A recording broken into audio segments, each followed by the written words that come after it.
Coba andaikan saja tidak Jokowi yang sedang jadi presiden, orang tuanya Gibran, mertuanya Bobi Nasution, apakah partai politik yang ada di negara ini akan berebut seperti Pilkada Solo dan Pilkada Medan tempoh hari mendukung Bobi Nasution dan mendukung Gibran? Coba pertanyaan ini kita jawab, apakah bisa?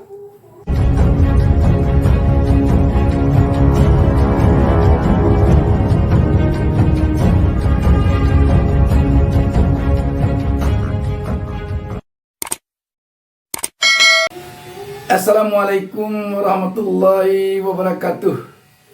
Senang sekali kita dapat berjumpa kembali pada kesempatan ini. Saya Bustami Narda tak lupa mendoakan kepada Allah Subhanahu Wa Taala, semoga seluruh pemirsa selalu mendapatkan keberkahan hidup dari Allah Subhanahu Wa Taala, Tuhan Yang Maha Esa. Sahabat BN, kita tersentak dan juga mungkin terkejut ketika seorang politisi senior PDIP, Panda Nababan, mengemukakan statementnya atau pernyataannya tentang dinasti politik Joko Widodo. Panda Nababan dengan ciri khasnya yang belak-belakan, yang apa adanya, pada intinya dia tampak kurang nyaman dengan politik dinasti yang terkesan dibangun oleh Presiden Jokowi akhir-akhir ini. Politisi senior Panda Nababan belak-belakan kecewa dengan mantu Presiden Jokowi yang kini menjabat sebagai wali kota Medan. Bobi Nasution disebut belum menunjukkan kinerja dan prestasi untuk kota Medan. Kata Panda Nababan, majunya Gibran dan Bobi di Medan harus diwaspadai tendensi dinasti. Ia mengaku terus terang kecewa dengan prestasi Bobi yang belum kelihatan. Menurutnya, tidak mudah untuk membawa nama Jokowi. Ya pertama, betul yang katakan Undarto tadi itu relawan. Tetapi terus terang aja ini masalahnya sederhana. Dalam arti kata, apapun ceritanya dengan majunya Gibran dan kemudian Bobi di Medan, itu kita mesti waspadai, jangan ada tendensi menjadi satu dinasti. Dan kemudian dianggap kalau anaknya presiden bisa langsung jadi begini, gitu loh. Saya sendiri terus terang aja sangat kecewa dengan wali kota Medan, Bobi. Dalam arti kata prestasi dia, karya dia, apa dia segala macam, itu belum kelihatan gitu loh. Jadi tidak mudah membawa nama Jokowi. Itu yang saya mau warning kepada mereka. Itu juga yang menjadi keras. Dan betul yang dikatakan Unarto tadi, itu apa dari Projo tadi, Budi Ari itu mengusulkan menjadi wakil presiden. Langsung saya bilang, itu reaksi saya yang keras itu kepada dia. Politik dinasti tersebut antara lain dengan duduknya anak Jokowi Gibran sebagai wali kota Solo dan duduknya menantu Jokowi Bobi Nasution sebagai wali kota Medan. Dan juga santernya sekarang ini disebut-sebut anak Joko Widodo yang satu lagi, Kaisang, akan maju pada Pilkada Depok yang tampaknya menurut Panda Nababan ini didorong oleh Projo, relawan dari Joko Widodo. Dan kita melihat pun partai PSI pun demikian pula mendorong Kaisang untuk maju pada Pilkada Depok mendatang. Satu hal lagi yang tampaknya membuat Panda Nababan tidak nyaman didorongnya sekarang ini Gibran untuk maju sebagai cawapres mendatang. Kita tahu kedekatan Gibran dengan baca pres Prabowo Subianto akhir-akhir ini menampakkan hal ke arah itu, ke arah majunya Gibran sebagai cawapresnya Prabowo pada Pilpres mendatang ini. Sahabat BN, apa yang menjadi ketidaknyamanan bagi politisi senior Pandan Baban ini tentu bukan tidak beralasan. Negara Indonesia yang merupakan negara demokrasi mestinya menghindari politik dinasti ini. Ini merupakan konsekuensi yang sangat besar bagi Joko Widodo yang sedang menjabat selaku atau sebagai presiden sekarang ini. Seperti juga dikatakan Panda, sekarang ini belum tampaknya greget atau prestasi dari Gibran Wali Kota Solo dan Bobi Nasution Wali Kota Medan yang masing-masing adalah anak mantunya Presiden Jokowi. Ini merupakan konsekuensi yang berefek kepada Jokowi. Mestinya seperti dikatakan Pandana Baban, baik Gibran maupun Bobi Nasution itu bisa prestasinya melebihi pejabat-pejabat yang lain. Sahabat BN, pemikiran yang dilontarkan oleh Panji Nababan ini tentu saja ini telah menjadi pemikiran banyak orang di publik ini selama ini. Kenapa tidak? Dulu perjuangan para pejuang reformasi untuk meruntuhkan Orde Baru pada intinya adalah agar tidak ada lagi politik dinasti di negara ini. Agar tidak ada lagi di negara ini budaya kolusi, korupsi, dan nepotisme. Tetapi malah sekarang politik dinasti semakin menggelikan. Kalau kita perhatikan ketika Orde Baru, baru kelihatan politik dinasti yang dilakukan oleh Soeharto setelah sekian puluh tahun dia berkuasa. Barulah masuk anaknya Mbak Tutut menjadi Menteri Sosial. Ini kan baru akan masuk 10 tahun telah maju anak dan menantunya Jokowi. Dan sekarang ini akan maju pula anaknya Kaisang. Apapun kilahnya, apapun dalihnya, tidak bisa ini dilepaskan dari politik dinasti. Seperti diungkapkan juga oleh pakar hukum tata negara Refli Harun, ini juga namanya nepotisme. Kalau berdalih, ini kan dipilih oleh rakyat.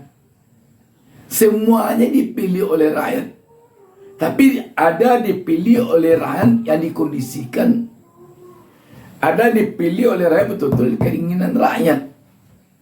Coba, andaikan saja tidak Jokowi yang sedang jadi presiden, orang tuanya Gibran, mertuanya Bobi Nasution, apakah partai politik yang ada di negara ini akan berebut seperti Pilkada Solo dan Pilkada Medan tempoh hari mendukung Bobi Nasution dan mendukung Gibran? Coba pertanyaan ini kita jawab, apakah bisa? Demikian juga kalau tidak Presiden Jokowi yang sedang menjadi presiden, orang tuanya Kaisang, apakah akan seperti sekarang ini terkesan berebutnya partai hendak mendukung Kaisang pada Pilkada Depok? Ini suatu pertanyaan yang perlu kita jawab. Dan disinilah letaknya nepotisme. Dan di sini pula lah letaknya politik dinasti Joko Widodo. Terhadap hal ini, apa kaitannya dengan Anies Baswedan? Karena rakyat sekarang ini dan juga para intelektual yang juga berbagai lapisan masyarakat telah melihat betapa sekarang ini kencangnya di negara kita angin politik dinasti oleh Joko Widodo. Semakin hari tampaknya semakin sulit dilerai, semakin sulit diatasi. Maka disinilah perlunya maju atau muncul atau dibutuhkannya seorang Anies Baswedan oleh rakyat untuk menjadi presiden kepala negara mendatang ini. Sebab dengan digantikannya Jokowi oleh Anies Baswedan, nanti rakyat yakin politik dinasti akan bisa dihindarkan. Nepotisme akan bisa dihilangkan. Sebab selama 5 tahun Anies Baswedan memimpin Jakarta, rakyat tidak melihat adanya politik dinasti. Anak Anies Baswedan pula yang memimpin di sana sini, saudara-saudaranya yang menjadi ini, tidak ada kelihatan. Jadi disinilah rakyat melihat perlunya, butuhnya rakyat terhadap kehadiran Anies Baswedan di negara ini, agar politik dinasti ini bisa diatasi untuk tidak lagi berlanjut ke depan, agar nepotisme tidak lagi berlanjut ke depan. Apabila nepotisme dan politik dinasti telah bisa dihilangkan, maka negara ini otomatis nanti akan bisa menghindarkan merajalelanya korupsi. Sebab mau tidak mau, suka tidak suka, politik dinasti dan nepotisme bagaikan jalan besar berpagar bunga ke arah korupsi. Sebab dengan ini nanti korupsi akan mudah dilakukan. Akan mudah dilakukan di negara ini oleh pemerintahan negara ini. Akan mudah. Kalau telah itu saja yang memerintah, kalau telah grup-grup itu saja yang ada, kalau telah kroni-kroni itu saja yang memimpin, bagaimana lagi menghindarkan korupsi? Bagaimana lagi menghindarkan yang namanya kolusi? Disinilah pentingnya hadir Anies Baswedan. Kenapa tidak orang-orang yang berada di lingkaran Joko Widodo saja yang menggantikan Joko Widodo untuk menghilangkan nepotisme, untuk menghilangkan politik dinasti? Tokoh-tokoh yang maju dari lingkaran rezim Jokowi sekarang ini tentu ke depan kalau dia nanti yang memimpin negara ini menggantikan Jokowi, jelas dia akan melanjutkan apa yang telah dilakukan oleh Presiden Jokowi selama ini. Dengan demikian, sudah barang tentu dia tidak akan memberantas yang namanya politik dinasti ini. Mana mungkin dia memberantas politik dinasti kalau dia merupakan pelanjut dari kepimpinan Presiden Jokowi sekarang. Bagaimana dia akan memberantas nepotisme kalau dia sekarang juga berada di dalam lingkaran nepotisme itu? Makanya satu-satunya yang tampak oleh rakyat akan bisa memberikan perubahan ke depan ini terhadap politik dinasti dan nepotisme ini hanya Anies Baswedan. Karena Anies Baswedan telah menyatakan sebagai pembawa perubahan. Sahabat BN, agaknya kegalauan yang dikemukakan Pandana Baban ini adalah kegalauan mayoritas warga negara Indonesia sekarang ini. Pernyataan Pak Pandana Baban kepada Gibran ya, bahwa Gibran anak ingusan itu menjadi sebuah kritik yang keras bagi Gibran. Kenapa? Ya tentu agar Gibran juga evaluasi, refleksi diri sejauh mana apakah dia sudah berprestasi menjadi wali kota atau track recordnya bagus atau tidak. Jadi jangan ujuk-ujuk memang ingin menjadi cawapres misalkan. Saya harus ingatkan, Indonesia ini, demokrasi Indonesia ini bukan dinasti. Kita harus lawan itu. Dan kemudian juga, kenapa saya bilang dinasti, dan usul putusan MK itu kan dari Projo itu. Sudah pantas jadi wakil presiden segala macam. Itu yang sebenarnya saya menanggapinya. Sebab rakyat Indonesia sangat alergi dengan politik dinasti. Nah, kita telah berpengalaman selama negara ini berada di tangan Orde Lama dulu dan Orde Baru dulu.